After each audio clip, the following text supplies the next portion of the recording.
السلام علیکم۔ آج جو ہے پاکستان کی جو معاشی بدحالی ہے اس کے اوپر جو ہے وہ تھوڑی سی بات کرنے کی میں کوشش کرتا ہوں۔ ہمارے جو ہے تقریباً جو زیادہ تر سیاستدان ہیں، خاص طور پہ جو ہمارے وزیر اعظم صاحب ہیں، وہ ان کا بار بار یہ جو ہے وہ کہنا کہ جی ہماری معاشی بدحالی کی ذمہ داری جو ہے نواز شریف پہ ہے، یا ان جو ہے ان کی ہے سابقہ حکومتوں پہ ہے۔ اس میں کوئی شک نہیں۔ دیکھیں بات یہ ہے کہ معاشی بدحالی کوئی آج کا جو ہے وہ میں ٹاپک نہیں ہے، اور نہ ہی جو ہے آج کی اس کی کوئی وجہ ہے۔ معاشی بدحالی کی جو ہے بنیادیں جو ہیں وہ پیچھے اس کی روٹس جو ہیں وہ ان کے اگر ان کے اوپر جایا جائے تو وہ سابقہ حکومتوں کی ہی جو ہے وہ ان کے کیے دھرے سارے جتنے ہیں وہ سارے ان کے اوپر بھی الزام آتا ہے۔ جتنے بھی قرضے لیے گئے، لازمی بات ہے جو قرضے لینے کی ابتدا جب سے کی گئی، یہ داستان وہاں جا کے ختم ہو گئی۔ اس کے بعد جو ہے لوٹ سیل جتنی بھی جو سیاسی طور پہ جتنے بھی ہمارے وائٹ کالرز کرائم جتنے بھی ہیں سفید پوشوں کے، ان کا بھی جتنا بھی عمل دخل ہے وہ بھی ماضی میں ہی جائے گا۔ لیکن میں بار بار جو ہے وہ اس چیز کے اوپر جو ہے وہ سانپ جو ہے وہ آپ اس کے جو ہے گزر جاتا ہے، آپ اس کی لکیر پیٹنا شروع کر دیتے ہیں۔ دیکھیں جتنی بھی سیاسی غلطیاں جو بھی ہیں، ان سیاسی غلطیوں کی وجہ سے ہی پاکستان کو جو ہے وہ معاشی نقصانات ہوئی ہیں۔ پاکستان میں سے جو موروثی سیاست کا جو ایک عنصر شامل ہے، اس عنصر کی وجہ سے زیادہ تر جتنے بھی پاکستان میں جتنے بھی غیر قانونی، غیر آئینی، غیر اخلاقی، غیر مذہبی جتنے بھی کام ہوتے ہیں، ان کے پیچھے جو ہے یہ موروثی سیاست کا جو ہے بہت بڑا کردار شامل ہے۔ اور اس کے علاوہ جو چیز جو بنیادی طور پہ جو زیادہ تر اس کو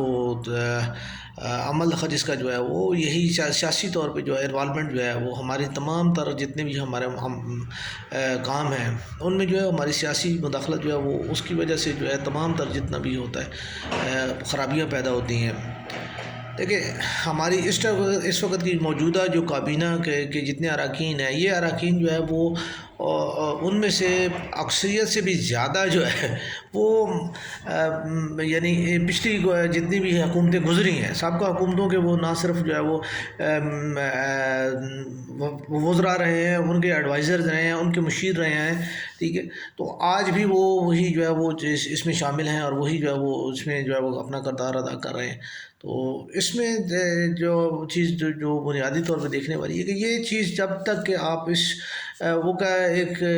مثال دی جاتی ہے کہ جی جو ہے کتا کنویں میں گر گیا تو اور کنویں سے جو ہے نا وہ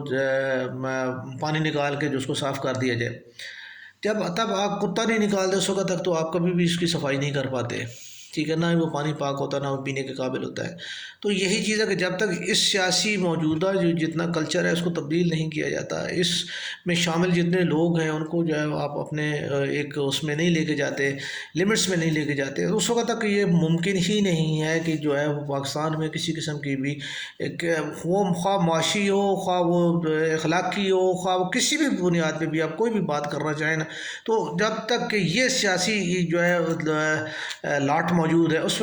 وقت تک کسی طور بھی جو ہے وہ کسی طور بھی جو ہے یہ ممکن نہیں ہے کہ ہم کسی قسم کی تبدیلی کا جو ہے وہ خواب دیکھ سکیں۔ یہ سب جھوٹے نعرے ہیں۔ میں عمران خان صاحب کی نیت پہ نہیں شک کرنا چاہتا، ٹھیک ہے، اور نہ ہی جو ہے وہ میں مخالفت برائے مخالفت کا وہ میں قائل ہوں، لیکن جب تک کہ بات ایک سادی سی ہے کہ آپ اگر جو ہے وہ ناپاک پانی کے ساتھ جتنا مرضی وضو کرتے رہیں اور جتنی مرضی نمازیں پڑھتے رہیں، اس وقت تک یہ ممکن ہی نہیں ہے کہ جو ہے نا آپ کی نماز قبول ہو، ٹھیک ہے۔ جب تک کہ آپ نے میں عمران خان صاحب کی جو ہے وہ اس چیز کو عمران خان صاحب اگر پاکستان کی جو ہے وہ سیاسی جو ہے وہ جتنی بھی ہے، جب تک سیاسی اصلاحات نہیں کرتے اس وقت تک یہ ممکن نہیں ہے، اور نہ ہی میں ان کو جو ہے لیڈر ماننے کے لیے اس وقت تیار ہوں جب تک کہ وہ الیکٹیبلز کی سیاست سے جب تک وہ صرف نظر نہیں کرتے، اور جب تک وہ اس سے ہٹتے نہیں ہیں۔ میں کسی بھی ایسے بندے کو جو ہے وہ سیاسی لیڈر جو ہے رہنما ماننے کے لیے تیار نہیں ہوں کہ جو الیکٹیبلز کی سیاست جو ہے وہ اور اسی سیاست کی بنیاد پہ اور انہیں موروثی مہروں کی بنیاد پہ جو ہے وہ اقتدار میں آ کے اور اس کی جو ہے کہے گا کہ جی میں اس کو جو ہے نا تبدیل کرتا ہوں، تبدیلی ہے، اور یا جو ہے نا پاکستان اس میں سے ترقی کر جائے گا، یا اس میں جو ہے نا عوام کی فلاح کا جو عنصر کو شامل ہے، یہ سب جھوٹ ہے۔ اور جھوٹ کی اس سے یہ کریہ ترین جو ہے وہ سیاست جو ہے ہمارے اس ٹائم جو ہمارے پولیٹیشنز کر رہے ہیں. ہمارے عوام بھی جو ہے وہ مفادات کے لیے جو ہے نا چھوٹی چھوٹی باتوں کے لیے مطلب ہے کہ وہ ان کی سیاسی بلیک میلنگ میں اور ان کی سیاسی اسٹرٹس میں آ جاتے ہیں اور کر رہے ہیں. اور ہمارے آج بھی اگر ہم کسی بھی سیاسی جو ہے وہ کارکن سے بات کریں گے تو وہ اس چیز کو جو ہے قطعاً اس سے قطع نظر کہ اس جو ہے نا کسی کے ساتھ کیا ہے کیا نہیں ہے. ٹھیک ہے, اگر آپ بات کریں گے مہنگائی کی تو وہ جو یعنی مسلم لیگ کی کارکن ہے وہ ذمہ دار جو ہے عمران خان کو ٹھہرائے گا, اور جو پی ٹی آئی کا کارکن ہے وہ جو ہے اس کا ذمہ دار جو ہے وہ اس کو ٹھہرائے گا دوسروں کو, کوئی بھی ہو. تو یہ سیاسی کارکن, اب سیاسی کارکن جو ہے وہ کیا ہے کہ سیاسی کارکن ان میں بنیادی طور پہ جو ہماری یعنی مختلف جتنے بھی چھوٹے طبقے میں بھی یہی ہے کہ جو ہمارے بچے ہیں ان کو جو ہے وہ اس میں جو ہے نا شامل کیا جاتا ہے, اور وہ جو ہے نا اس میں اپنا کردار جو ہے وہ صحیح طرح ادا نہیں کر پاتے. تو یہ چیز تبدیلی جب تک ہم نہیں لائیں گے اس وقت تک یہ ممکن ہی نہیں ہے کہ جو ہم کسی چیز کو کر سکیں.